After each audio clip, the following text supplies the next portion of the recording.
we are just about ready to start forming sentences. Before we start putting sentences together, we need to learn the different components of a sentence.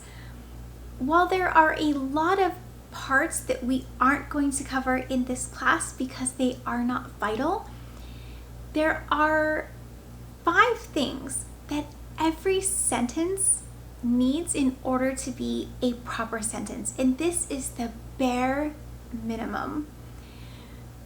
Every sentence is going to need a subject, a verb, an object, which I'll elaborate more on here in just a moment, a complete thought, and end punctuation.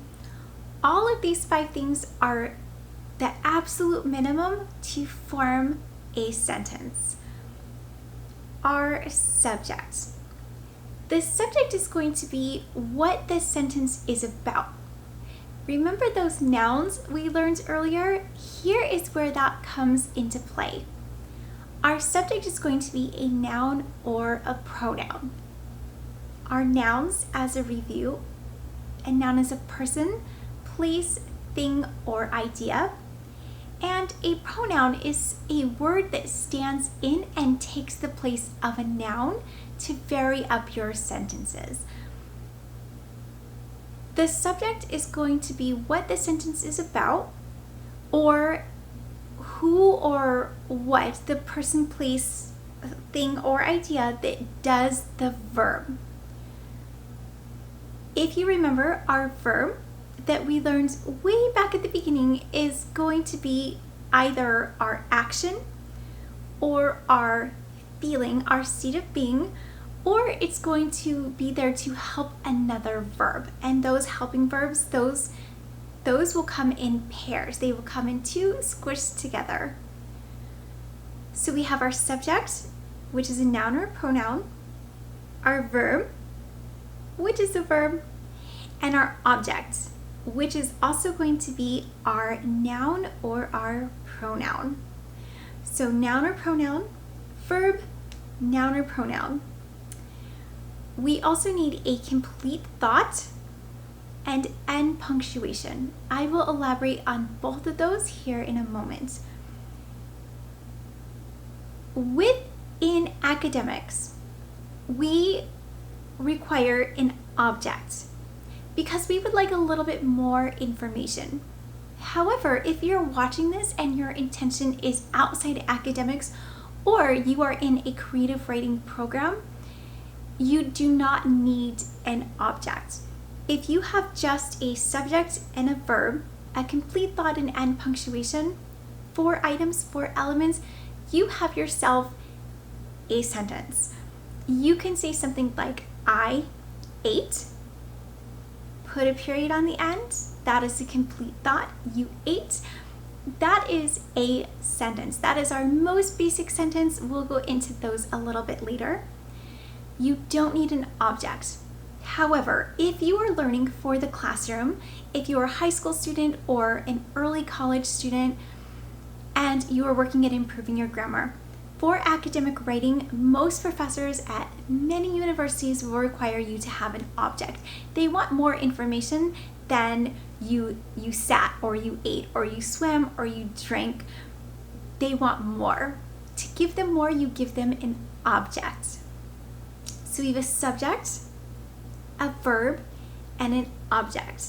So what is our object? Our object can be found by using a simple formula. If we take the subject and the verb and ask what happened, what did they do, what is the outcome, we'll find our object. The 3 of them ideally should be back to back, side by side. They are best friends. They do not like other things to come in between them. They are the 3 musketeers. If we take the sentence, I ate breakfast. If we take our formula, our subject plus our verb, and ask what, this is how we get our object.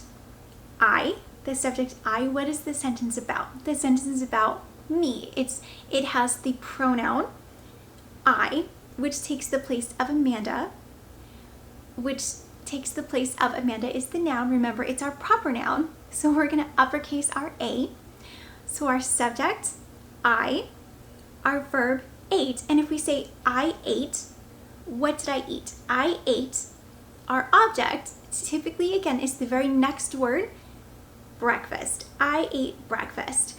When we start learning to compose our sentences, we're going to keep them very basic. We're not going to be adding a bunch of words before our object, and we're not going to be adding a bunch of words before our subject. We're going to keep it short and sweet.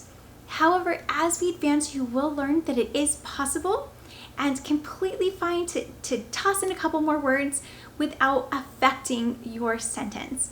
It's when the sentence gets away from us and it loses all focus. That's where we start to go wrong, and that's where we end up with the sentences that we just can't make sense of. They're just plain chaos. Chaos has its place, not in a proper grammatical sentence. We don't want chaos.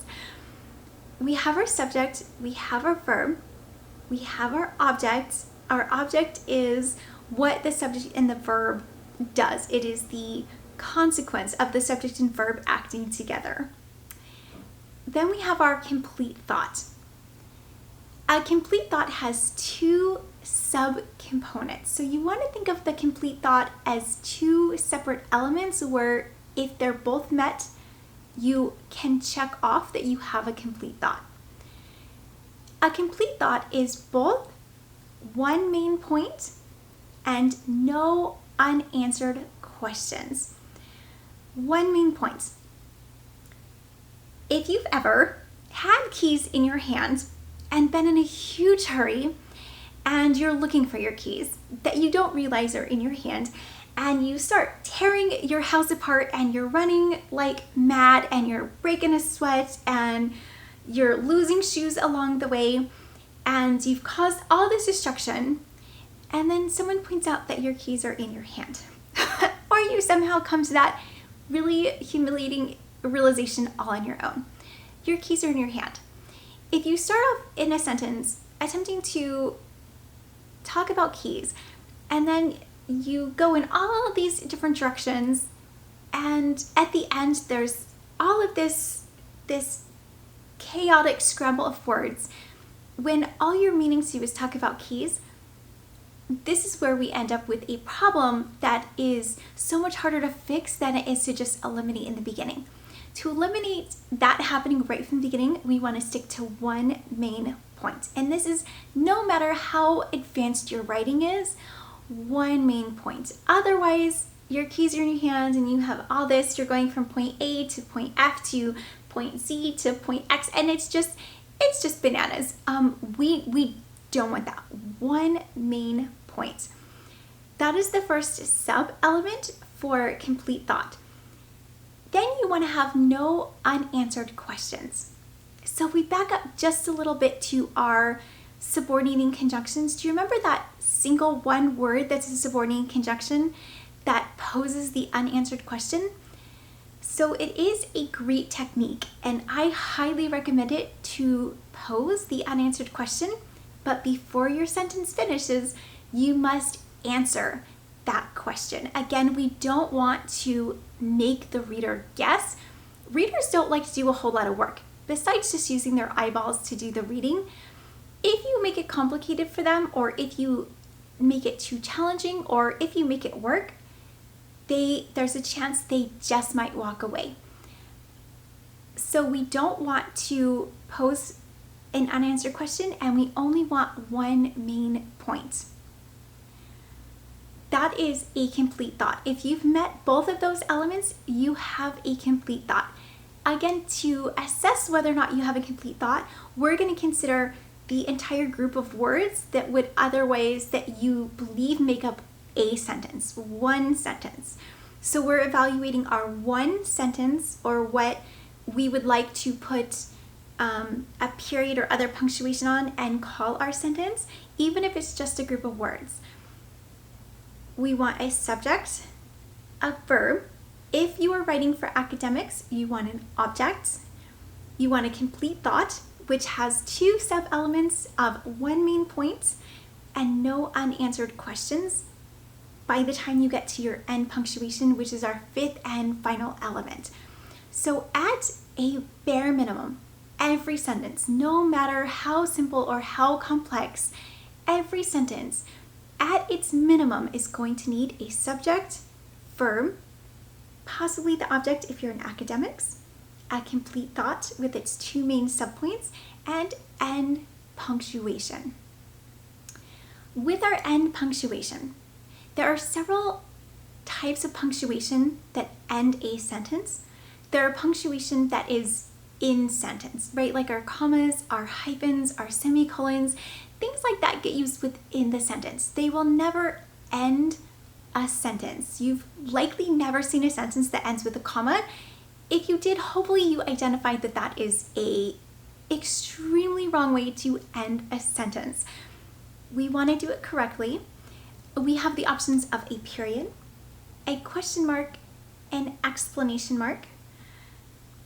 With these, in academics, most of the time, you will use a period. We tend to not want to shout at our readers in academics, which is when we would use an exclamation point if you're excited or there's yelling or it's exaggerated emotion. Typically in academics, especially if you're doing research, you won't use an exclamation mark. When my students do it, it just makes me wonder like why they're why they're yelling at me, especially if it's a sentence that doesn't require a whole lot of emotion or exaggerated feeling. The period. So most of the time you will use a period. If you are doing creative writing or you are writing outside of the academic context, you may possibly use an exclamation point, and that is completely fine. So again, use the explanation if there's heightened emotion or feeling or yelling or any kind of exaggerated emphasis that you would like to add to your sentence. And then there's the question mark. Just a basic question sentence. Do you like steak was my previous example. Do you like steak needs to end with a question mark. It is a question. It requires an answer. Again, unless it's rhetorical. Of those, you want to make sure that one of those ends your sentence. That is our 5th and final element, is that you need end punctuation. If you forget to put end punctuation and you begin your next sentence, it's going to look like one gigantic sentence that isn't going to make any sense. And again, you won't have one main thought. By then, you'll have moved on to another main thought, and your sentence will, again, it will just get away from you. So to review, the basic components at a minimum for every single type of sentence is going to have a subject, which is going to be a noun or a pronoun, a verb, an object, again for academic writing, which is going to be a noun or a pronoun. So your sentence should have a noun or pronoun, a verb, a noun or pronoun again, a complete thought. The complete thought has 2 sub-elements, 1 main point. Don't run around looking for your keys, they're in your hand, and no unanswered questions. When you use a subordinating conjunction and you pose that unanswered question, make sure you answer the question within that sentence. And then end punctuation.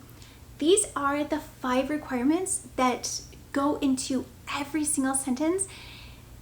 There are other sentences that are a lot more complex, and we will learn them, and they have different orders and they have different components to them. However, they all still require these 5 things. So no matter how simple or how sophisticated we get with our writing, all of our writing is going to require at a minimum these 5 things.